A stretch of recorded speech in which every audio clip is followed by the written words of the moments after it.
বিজনীৰ আলুখুন্দা পথাৰত পানীৰ অভাৱত ৰুব পৰা নাই কঠীয়া বিপদত কৃষকসকল বিজনীৰ আলুখুন্দা ভাংনামাৰী বেদংলা ঘাইটিৰ লগতে কেইবাটাও খেতি পথাৰত বৰষুণৰ পানী নপৰাৰ ফলত খেতিয়কসকলে এতিয়া মূৰে কপালে হাত দিবলগীয়া হৈছে ধানৰ কঠীয়া ৰুব নোৱাৰাৰ লগতে মাটি শুকান হৈ পৰিছে যাৰ ফলত উৎপাদনত গুৰুত্বপূৰ্ণ প্ৰভাৱ পৰিব কৃষকসকলৰ মাজত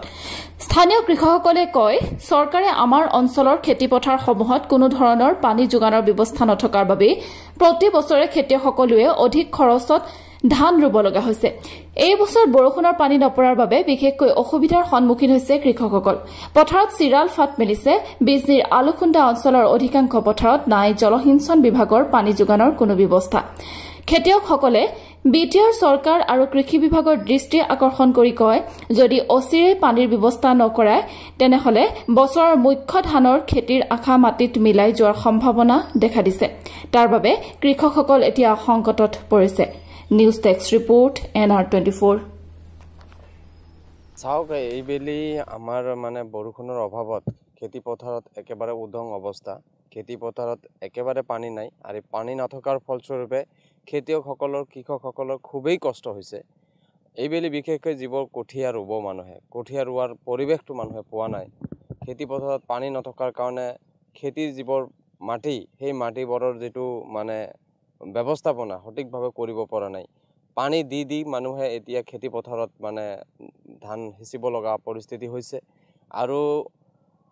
অতি দুখ আৰু পৰিতাপৰ বিষয় যে এইবেলি আমি যেটো দেখিবলৈ পাইছো আমাৰ এই বৃহত্তৰ আলুখুন্দা পানবাৰী পালেংবাৰী মনাকচা তাৰপিছত ভাংনামাৰী টেকাইমাৰী এই বৃহত্তৰ অঞ্চলখিনিৰ যিবোৰ খেতি পথাৰ আছে এই গোটেইখিনি খেতি পথাৰত মানে একেবাৰে উদং অৱস্থা আৰু খেতিয়কসকল মূৰে কপালে হাত দিব লগা যেটো পৰিস্থিতি হৈছে এটো এটা ভয়াবহ পৰিস্থিতি আৰু এই পৰিস্থিতিটোত আৰ্থিকভাৱে খেতিয়কবিলাকে বহুত দুৰ্বল হৈ পৰিব আৰু আমি অতি দুখেৰে জনাইছো কৃষকসকলে আমি দুখেৰে জনাইছো যে বিটিআৰ গভৰ্ণমেণ্টে দীৰ্ঘদিন ধৰি বিটিচিত কাম কৰি আছে আৰু বিটিচিত যেটো জলসিঞ্চন ব্যৱস্থা এই জলসিঞ্চন ব্যৱস্থা একেবাৰে দুৰ্বল আৰু একেবাৰে দুৰ্বল হোৱাৰ হেতুকে বিজনী অঞ্চলত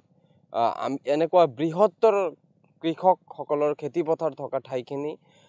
আমাৰ এই অঞ্চলখিনিত আৰু আমাৰ এই অঞ্চলখিনিত কোনো ধৰণৰ পানী যোগান ব্যৱস্থা নাই জলসিঞ্চনৰ কোনো ব্যৱস্থা নাই আৰু এই ব্যৱস্থাপনা নথকাৰ কাৰণে আমাৰ খেতিয়কসকল আজিৰ দিনত কিন্তু মূৰে কপালে হাত দিব লগা পৰিস্থিতি হৈছে আৰু ইয়াৰ আগতে বৰষুণৰ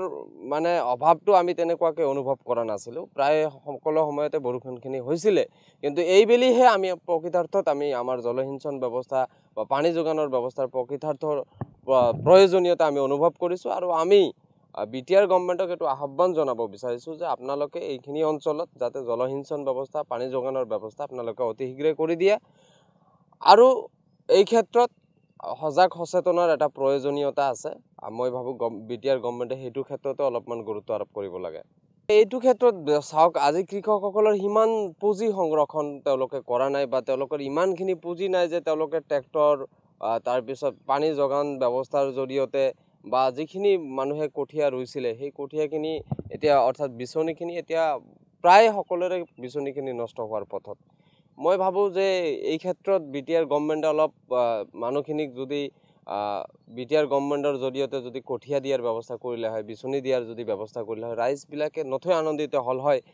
বহু কৃষকৰ বিচনী কঠীয়া নষ্ট হৈ গৈছে